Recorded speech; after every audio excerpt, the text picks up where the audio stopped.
With this session. जैसे हमने पिछले सेशन में बैंक में पढ़ा था कि क्वालिटेटिव मेजर्स क्या होता है, क्वालिटेटिव मेजर्स के थ्रू कैसे आरबीआई जो मनी का जो सप्लाई है वो कंट्रोल करता है। तो इसमें हमने 3 चीज़ के बारे में पढ़ा था।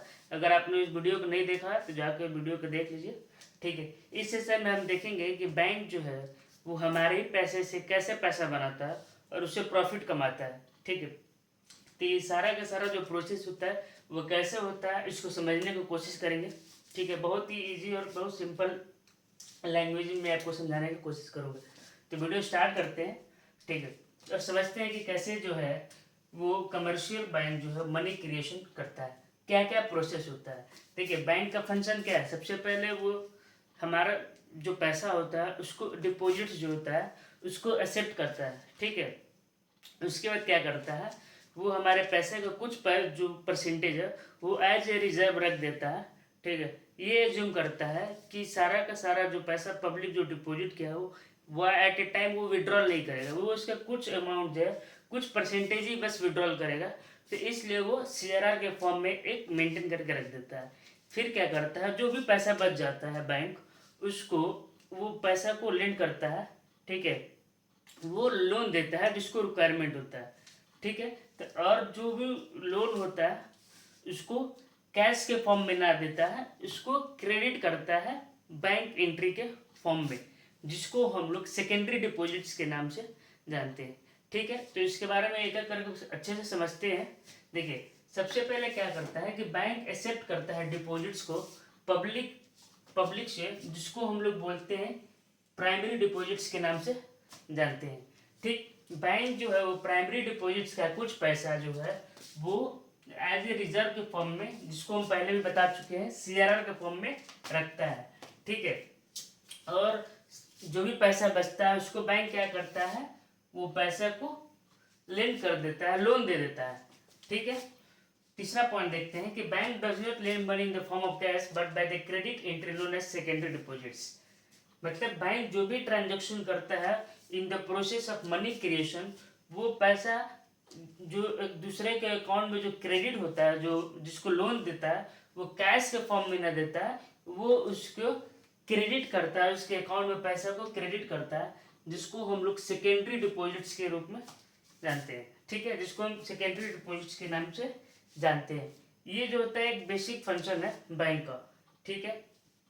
देखिए और इस पूरा मनी क्रिएशन से क्या होता है कि बैंक जो कंक्लूजन है वो क्या निकलता है कि बैंक जो है वो जितना इनिशियल डिपॉजिट्स पब्लिक से लिया है उससे कहीं ज़्यादा वो मनी को क्रिएट करता है, ठीक है। मतलब कि अगर 100 रुपया अगर किसी आदमी से एक्सेप्ट किया तो 100 रुपये को 1000 रुपया बनाता है बैंक। वो कैसे बनाता है, यही प्रोसेस को हम लोग बोलते हैं मनी क्रिएशन, ठीक है। देखिए इस चार्ट को समझने से पहले हमें दो एजम्पशंस को समझना बहुत जरूरी है कि एजम्पशंस क्या होता है, ठीक है। तो इस प्रोसेस में मनी क्रिएशन के प्रोसेस में एजम्पशंस ये है कि जितना भी बैंकिंग यूनिट्स है, जितना भी बैंक्स है वो सारा एज वन यूनिट है, ठीक है। इसको हम लोग कंसिडर करेंगे पहला एजम्पशन, जितना इंडिया में बैंक है वो सारा एक यूनिट बैंक है, ठीक है।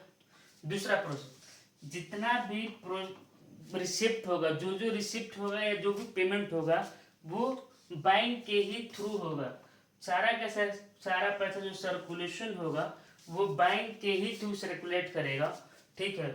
और वो कैश के फॉर्म में नहीं होगा, जैसे कि मैंने ऊपर ही बताया कि क्रेडिट करता है बैंक अकाउंट में, तो वो कैश के फॉर्म में नहीं होगा, वो क्रेडिट करेगा। तो यही दो एजम्पशंस है, इसके बेसिस पे हम इस चार्ट को बहुत अच्छे से समझेंगे कि एक्चुअली में बैंक कैसे पैसों को बनाता है। देखिए एक एग्जांपल के थ्रू समझते हैं कि मान लो कोई आदमी गया बैंक में, वो 1000 रुपये डिपॉजिट्स किया, ठीक है। राउंड 1 में समझते हैं क्या होता है। बैंक में गया 1000 रुपये डिपॉजिट्स किया, ठीक है। और जो सीआरआर है सपोज करते हैं कि 10% है। सीआरआर का मतलब मैं बताया था पिछले वीडियो में समझाया हुआ सीआरआर क्या होता है। अगर आप इस वीडियो को नहीं देखे हैं तो जाकर उस वीडियो को देखिए, ठीक है। उसमें अच्छे तरीके से समझ में आ जाएगा सीआरआर क्या होता है और कौन इसको बनाता है, ठीक है, कौन इसको डिसाइड करता है कितना परसेंट होता है। सपोज करते हैं इस एग्जाम्पल में कि 10% सीआरआर है, तो सीआरआर का मतलब कि जितना डिपॉजिट्स है उसका 10% हमें रिजर्व्स के रूप में रखना है, ठीक है। CRR को हम LLR भी बोलते हैं। LRR का मतलब होता है लीगल रिजर्व रेशियो, मतलब इतना रेशियो बना के ही रखना है। तो 10% अगर 1,000 के निकालेंगे तो कितना हुआ, 100 रुपया।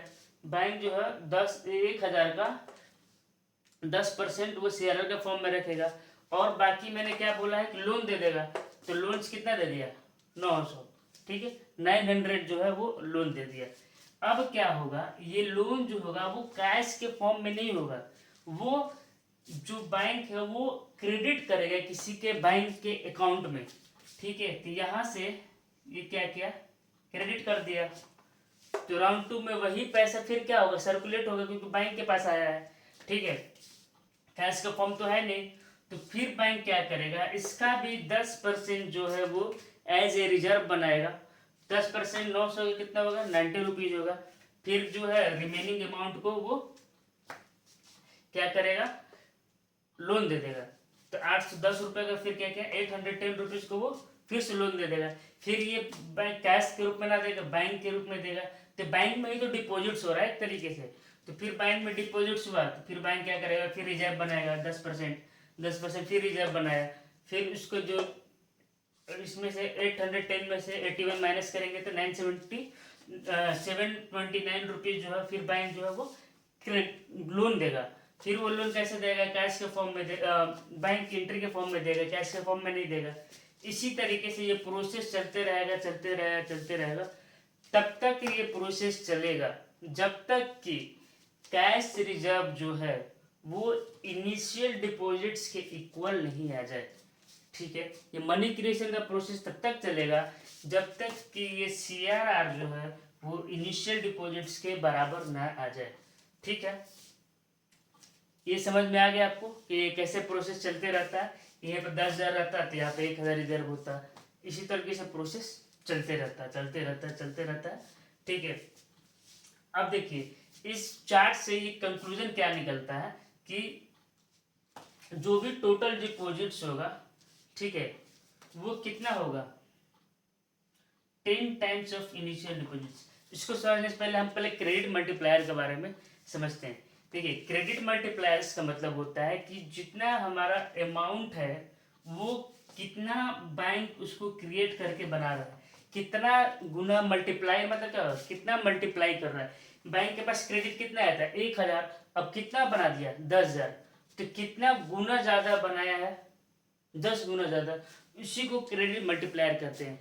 इसका फॉर्मूला आता है K equal to, credit multiplier को K से डिनोट करते हैं, equal to 1/CRR। 1/CRR, CRR कितना था 10% था, तो 1/10% करेंगे, ठीक है, 100 ऊपर जाएगा कट जाएगा। तो जो भी क्रेडिट मल्टीप्लायर होगा वो इनिशियल डिपॉजिट्स का 10 गुना होगा। अगर कोई आपको क्वेश्चंस आता है कि क्रेडिट मल्टीप्लायर निकालने का, या आपको इनिशियल डिपॉजिट्स दिया हुआ है और CRR दिया हुआ है, तो आप टोटल डिपॉजिट जो मनी क्रिएशन है कितना होगा वो निकाल सकते हैं वो थ्रू वो फार्मूला के थ्रू, ठीक है, वो निकाल सकते हैं। अब एक चीज और समझते हैं यहाँ पे, ठीक है, ये डिमांड जो टोटल डिमांड्स या डिपॉजिट्स है उसको हम कैसे कैलकुलेट करेंगे, इसका भी इसमें क्या हुआ कि हमारा जो इनिशियल डिपॉजिट्स का कितना गुना ज़्यादा पैसा बना हुआ है वो क्रेडिट मल्टीप्लायर में आ गया। और टोटल डिपॉजिट्स जो है या डिमांड डिपॉजिट्स वो कैसे कैलकुलेट होगा ये इसके थ्रू देखते हैं। देखिए इसका फार्मूला होता है 1/CRR इंटू कैश रिजर्व, ठीक है। आपको मान लो क्वेश्चन में दिया रहता है CRR जो परसेंटेज वो 10% है, और जो कैश रिजर्व है टोटल वो कितना है 1,000 है, ठीक है। तो इसका मतलब क्या हुआ कि 1/CRR into cash reserve, 1 cash reserve कितना है 10% है, 10% इंटू कैश रिजर्व कितना हुआ है रुपीज में 1,000। इसको सब कैंसिल करेंगे तो ये जो परसेंटेज है ऊपर 100 हो जाएगा। तो 10,000 रुपया जो है वो डिमांड डिपॉजिट्स किया है बैंक। समझ में आएगा ये कैसे होता है।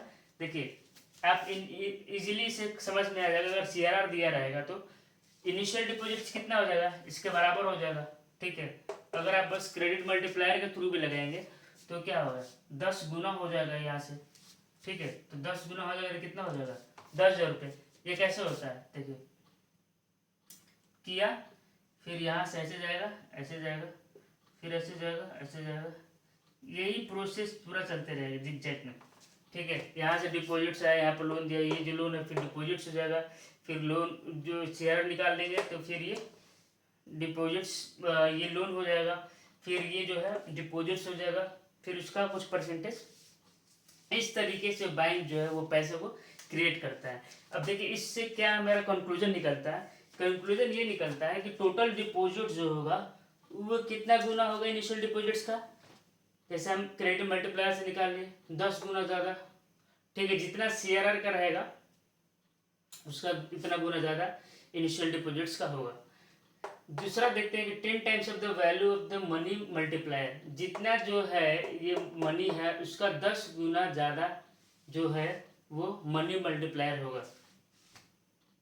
ठीक है, और तीसरा होता है ये तब तक प्रोसेस को कंटिन्यू करते रहेंगे जब तक कि CRR कैश रिजर्व रेशियो वो इनिशियल डिपॉजिट्स के बराबर ना आ जाए।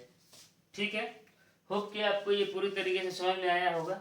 अब हमारा जो नेक्स्ट टॉपिक है वो हम लोग एग्रीगेट डिमांड के बारे में पढ़ेंगे कि एग्रीगेट डिमांड क्या होता है, क्या उसके फॉर्मूलाज है, कैसे कैलकुलेट करते हैं, वो सारा का सारा पूरा जो है उसको देखने की कोशिश करेंगे आने वाले अगले वीडियोज़ में सारा का सारा।